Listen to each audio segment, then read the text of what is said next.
Hello beautiful people, my name is Bridget and welcome back to my channel. Hope you're having an awesome day wherever you are, and today's video is going to be a video on makeup products slash brands that you're not allowed not to like. This is something that the internet forces everyone to love, it seems like, whereas I might not agree with these things. It's something that I feel like should be talked about a little bit, so without any further ado, let's go ahead and get to today's video. Alright guys, before we get started, these are my own personal opinions. If we disagree on something, it's fine, it's just makeup, it's not that serious. These are just things that I see on the internet really hyped, and I feel like if you disagree with that, there's a little bit of people being like, about it, because they don't agree. But let's go ahead and get started. The first thing is Palomar Cosmetics. If you don't like Palomar Cosmetics, you don't like their Palomar palettes, people give you crap about it. I see this palette and declutters and stuff, and people declutter it. There's always someone in the comment section be like, how could you? About the Palomar stuff. And I get it, it's a new brand, support them and everything. The palette color scheme is very cute, but a lot of the color schemes for both of the palettes that come out so far, and I don't even really like the brushes that much, they're okay. Both of the palettes, the color scheme's pretty, but it's kind of hard to make a really nice cohesive look out of it in my personal opinion, and I feel like a lot of people don't know what to do with some of the colors in this palette to make it work as one palette. And they have two palettes now, both of them are that same way, but I feel like if you say anything against Palomar Cosmetics, there's a thing, and I didn't even know they had that much of a cult following until you see people like getting rid of a Palomar product and people are like about it. So that's the first thing I think is really hyped and you're not allowed to say anything bad about. Next up, we all knew this was gonna happen, and I'm gonna say Fenty anything. Literally Fenty anything. If something from Fenty, like, okay, tell me.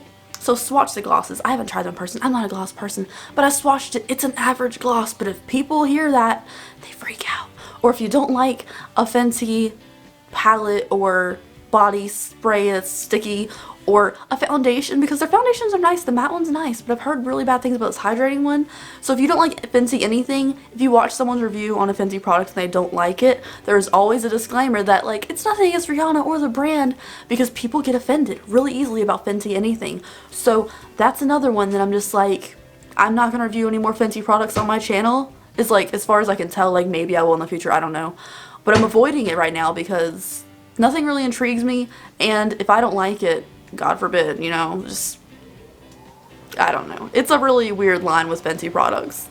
Next up is something I personally have experienced a little bit of like, for once in a while. Not all the time, but sometimes, and I'm just like, why? And this is Beauty Bakery anything as well, but because the Beauty Bakery has expanded their powders, I used to complain that their translucent powder was not translucent. It was really extremely like banana powder for their translucent shade, but they have more shades now, so I'm not really sure about that. But this is their liquid lipsticks. I have one of their liquid lipsticks. I love the color, but their liquid lipsticks will kill your lips. They will suck the life out of your lips, leave an eviction notice, and then they won't leave. Because they want to stay on. And when you say like these are really hard and intense on the lips, they're like, yeah, it's a lipstick, it's intense, it's supposed to stay on your lips, they have a remover for it. I'm just like, I just want to wipe all my makeup off at the end of the day. I don't have to worry about getting a stupid remover for this liquid lipstick.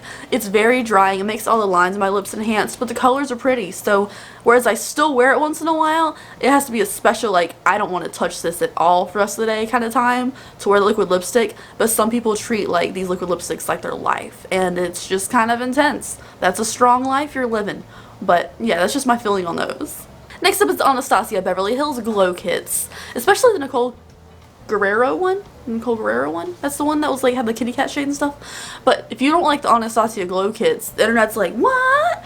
Because these were so hyped when they first came out. They're not releasing as much anymore. They're releasing about 1,000 eyeshadow palettes a week, it seems like, but they're not releasing as much glow kits anymore. And I must say, when these glow kits came out, everyone was like, glow kits. And I personally didn't see the hype. I don't like a glittery highlight. Their highlighter that I do love is the Mercier highlight because it's more of a metallic finish. You hear me? But the glittery glow kits, I don't get. They were chunky. There would be fallout in the pan all over the place. They ended up a lot in TJ Maxx because guess what? People don't like them as much as the internet wants you to think. So I feel like if you didn't like the glow kits when they came out, people were like thinking you're crazy. But like if you don't like a glittery, really powdery highlight, maybe you wouldn't like them. But the internet wants you to think glow kits are life. Next up is Pat McGrath palettes.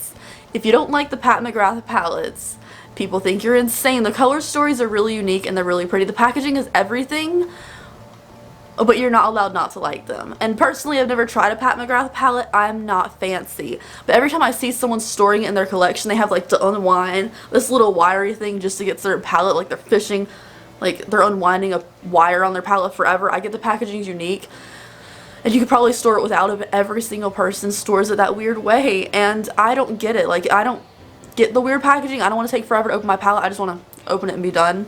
And then people just, if you don't like the color scheme, or they give it like a okay review of a Pat McGrath palette, like it's okay, probably not worth the money, I can get something better for like $40 instead, people lose it. They're like, you don't understand, it's the artistry, it's like a professional palette, you're not a professional. People lose their minds if you don't like a Pat McGrath palette. So anyone who gets like a half review of it, like, it's okay. I always see the comments like, you're just not using it right. A palette shouldn't be that complicated. It's eyeshadow. So that's what I feel about the Pat McGrath things too.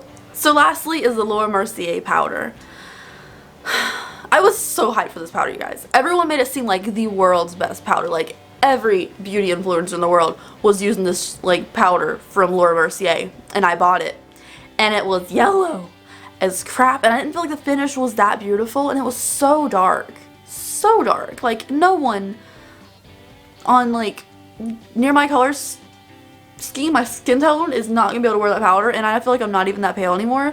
So like, I don't know how people were wearing this. Like, if you wanted to wear it, you'd have to mix it in with something, and it wasn't that great to begin with. The finish wasn't that pretty. And then I was stupid and was like on a little shopping spree online and bought like the hydrating version. I think it was like the hydrating version or like the illuminating version, and it was brown. It was so dark. So I don't see the hype in this powder. The finish wasn't that pretty for either one of them, but every single beauty YouTuber in the world uses it. And I just don't get it. Like, how is everyone wearing this? Is everyone just like okay with the color being weird as crap and the finish not being that pretty just to say they're using a Laura Mercier powder? Because I like Laura Mercier products, just not those powders. Like, their highlighters, super good. Their blush is really pretty. But like, ooh, and their bronzers are nice too. I just don't get the hype in that powder, man. I just don't get it at all.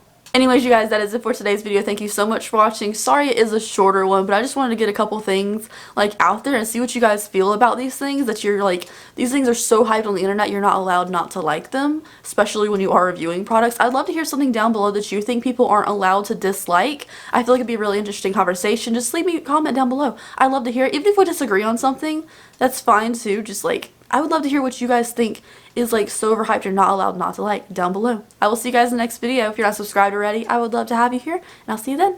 Bye guys.